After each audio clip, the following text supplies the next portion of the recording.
All right, and it is time now for Love Bites with our lifestyle coach, Francesca Luca. Love Bites, taking a bite out of love, one question at a time. And it's being sponsored, as always, by our great friends, and we're happy to have them on in 2026 as well. A big shout-out to Meineke. Meineke's Hanover Quincy location. Go there today for fast, reliable car care. Go with the name you know. Go with Meineke. Here she is, Francesca Luca. Good morning, Rob. Good morning, Francesca. How are you? Well, it was a tough ride up from the Cape this morning, as you know. Oh, yeah. Yeah, it was brutal. Were you stuck in that? Yeah. I was stuck in that. Yep. Yeah, we had a crash in Duxbury. Yep. We got lots to cover this morning, though. Oh, yeah. We got the ugly sweater contest winner. Yes. And do we want to talk about that before, or do we want to take the Love Bites question first? What do we think is more dramatic? Should we just do the reveal? Because this is for everybody listening. And by the way, they can go to the Francesca Luca show to see the pictures. Yeah. We got a bunch Facebook? of them. Yeah. Well, first of all, the prize is a $250 gift certificate for a Glow 2 facial at Beyond Aesthetics in Westport with Trisha. She's fabulous. I've had many of them. Absolutely fantastic. So it was not easy to make a decision, as you know. There were some really ugly sweaters. But the winner was very interesting. It was a woman and a man, and they were in one sweater together, Stella and Fred, and hands down, they won. Big shout out. She gets a $250 gift certificate for a Glow 2 facial at Beyond Aesthetics. Very, very, very, woo! Well, so at any time during this segment, Stella can call in to get her prize, 781-837 Stella and Fred. 4900. Well, Stella and Fred, they are obviously a couple, yes. They are, I can say it now because I saw when you put up the thing, I wanted to write my thing, and then I said, well, I really shouldn't be weighing in while the contest is going on. But now that it's over, I can say that Stella and Fred were my favorites. Well, it's a fabulous. It was great. The two of them in one sweater together. I mean, can you imagine? It's like they were like born twins. Like they were, they couldn't be separated. It's cute, and he looks a little like Santa. Right? He does, Fred. All right, Fred. Doesn't he? All right, Stella, you can call in any time to get your prize. And, yeah. All right, and we're gonna move on to the Love Bites question. All right, here we go. And Happy New Year to everybody. This is the first time I've been back. Oh, that's right. Yeah. Yeah. 2026 for Love Bites. All right, so let's see here. All right, so and by the way, we'll tell you how you can send in your questions. But here is today's. This is from, we'll call her Sarah. Hi, Francesca. Happy New Year. I just got engaged on Christmas. And of course, I am thrilled. But, well, capital letters here. So, but. The big but. Yeah. Then just yesterday, my fiance tells me he wants his mother to live with us. Now, we're in the process of buying a condo together. And what had happened is his dad passed away 6 months ago. All right. And his mother has been having a terrible time of being alone, right? Mm-hmm. He's the only child living close to her. He has one brother who lives out of state. She needs to be constantly attended to. I don't mind. I like her and we get along well, but I don't want to start my new life with my mother-in-law living with us. My fiance is upset that I don't want this, and I'm baffled with how to deal with it. I want us to all be happy, and I want to help her as much as possible, but not within the same four walls. Am I wrong to want to start my new life without my mother-in-law moving in with us? Well, Sarah, congratulations on your engagement. I'm having a panic attack right now, just thinking about the idea of your mother-in-law or your mother-in-law to be obviously moving in with you. I'm just going to tell you a very quick short story. I don't want to show my age, and so I won't tell you how many years ago it was, but it was a lot of years ago. It's my best friend. She was engaged to this guy. He decided he wanted, yes, same thing, his mother to move in with the two of them. I ended up having to take her to the emergency room. About a week later, she thought she was having a heart attack. This is really challenging. I mean, it really, really, truly is. Your fiance has two major life events colliding. He's got joy, obviously, the engagement, and loss. And you know what? After a major loss, it's not unusual for someone who's grieving to seek proximity to feel safe. I think that's very natural. Wanting his mother close might be more about soothing his own anxiety Or maybe he's unconsciously stepping into the role of the good son. I don't know. Or which, he could also be competing with the husband role, right? That's even worse. He could become the surrogate husband for his mother, if you will. I don't know. Maybe I'm getting too psychological here, but I would be very, very concerned. I understand your fiance's position. I understand your position. I think they're both valid, but I would be very concerned because a parent in the home can unintentionally shift authority and decision making, right? Not to mention emotional loyalty, particularly early on in a marriage. So, but whatever the reason is, wanting to start a marriage without your mother-in-law is perfectly normal and okay. So, that's kind of my Love Bites 2 cents before we have you chime in, Rob, and I'm so certain that our news director is just chomping at the bit. Here she is chomping. Yeah. So I don't know. Who should we? Okay, Rob. First, you. Let's hear. Seriously, this request and her hesitation, I think, are both valid. But I'd love to know what your thoughts are. It is valid. I guess I don't know. I'm just trying to think about if I was the guy or whatever, and it's my mom, and I'm the only sibling around. If mom needs attention, I feel like I gotta take care of my mom. I don't know. I guess I'd have her move in, but I don't know. Yeah. Well, I think a parent living. Luckily I've got other. I've got my siblings live around here, and my mom is fine. She wants to be alone, and in the homestead. Yeah, well, okay, so you and I guess, disagree because I really feel that this would change the entire dynamic of the marriage, and especially early on, you've got to build your foundation. Well, I guess, and they did get engaged, and and besides, big decisions anyway should not be made in the middle of grief. And then they can have the wedding, and then the mom can say, "I'll see you later." Yeah, but support doesn't mean that you have to share the four walls. Okay, so you're saying no then. Well, I am saying no. Okay. I am saying no. I'm saying I don't think it's a good idea. I don't think that the support needs to be within the four walls of this newly married couple. How about nearby housing, professional care? How about shared responsibility with the brother?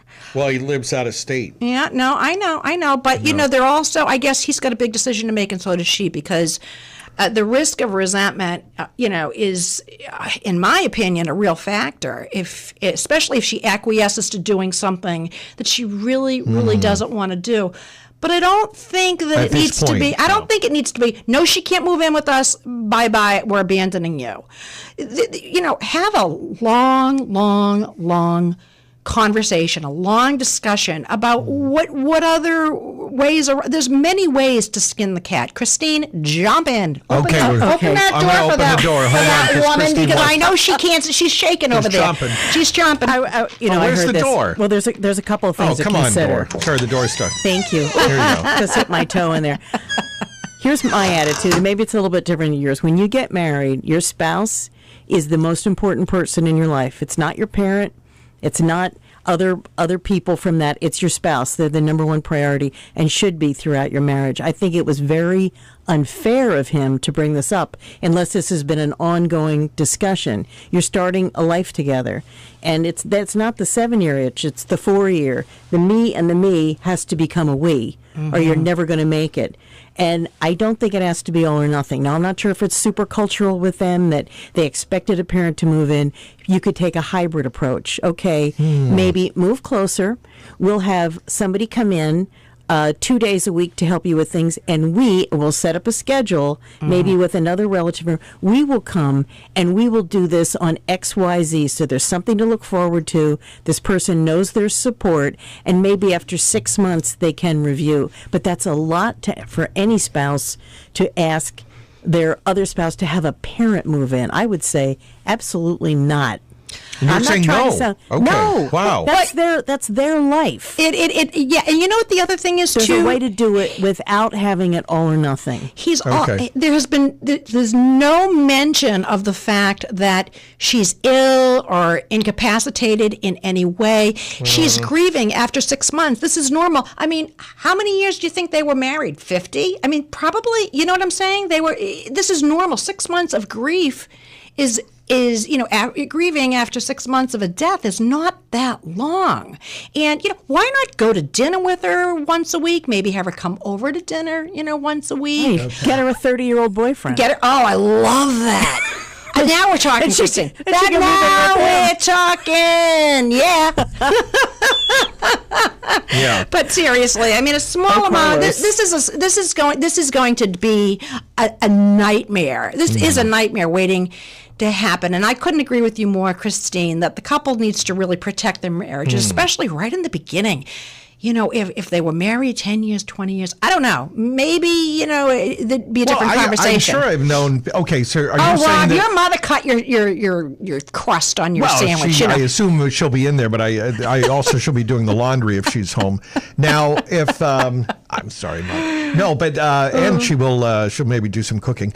Now, but are you saying that now in the beginning? Obviously, I can understand. Are you saying, because I know people personally, I'm sure you do too, that after 20 years they've had two parents in their house? That's a different situation. So you're saying, Rob. okay. We're talking about this one. So you're starting out. The beginning, then, and that makes a difference. You have to build that foundation. That's very important because you've got to develop that cohesive unit. And in this situation, they didn't say anything about whether she was ill. There's a way to handle it without having it all or nothing. Right. I just want to mention one thing, because Christine, you said maybe it could be a cultural thing, and something. I used to get there are some. When I was living further north, I used to get my hair cut. This woman, she was from Greece, and she was lovely, and her parents lived in Greece, but obviously she lived here in America. They came to live with her.